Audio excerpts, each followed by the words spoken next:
Hey everyone, welcome back to Doodling with Purpose, and it's going to be a little bit of a shorter video this week because I want to do a review of the participle and relative form. So if you need it, you can quickly go to it.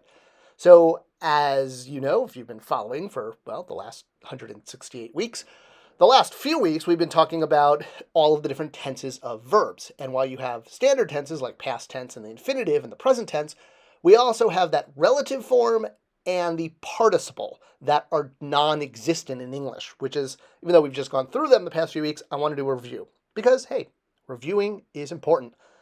Now, there's no word for what in ancient Egyptian, so that's where the relative form comes from. It replaces what, so it makes the verb into a what statement, like what one favors, what one favored, if you will.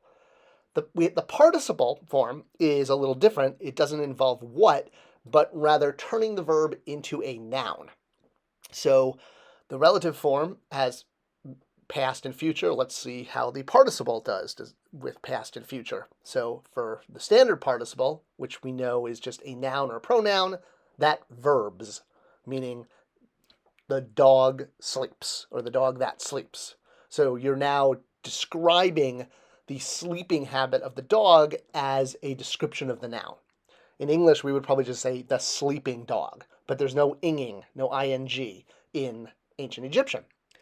All right, so participle is the verb acting as a noun. And as we've discussed, in addition to the standard participle, we have the past participle.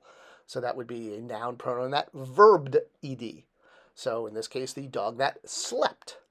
And again, in English, we would probably just say a dog that had slept or a rested dog. So treated differently in English, but we get to the same meaning. All right. Now, unlike the relative form, the future participle is not really its own thing.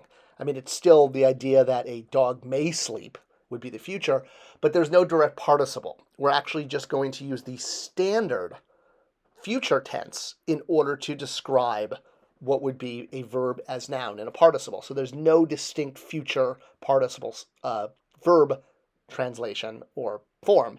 You're just going to use the standard future tense form. And what is that standard future tense form? Well, that's what we need to go into. So as long as we're good with that verbs acting as a what in the relative form, and verbs acting as a noun in the participle form, especially because these don't exist in English, that's why it's important to review them and understand how they work, and you get to the same meaning that you would use in English, just using a different combination of words. All right, so now we've been through everything but the future tense, which means that's what we're going to jump into, and I wanted to save that for next week so we didn't overload with too much. So hey, it was a shorter lesson this week, but consider that spring break. All right.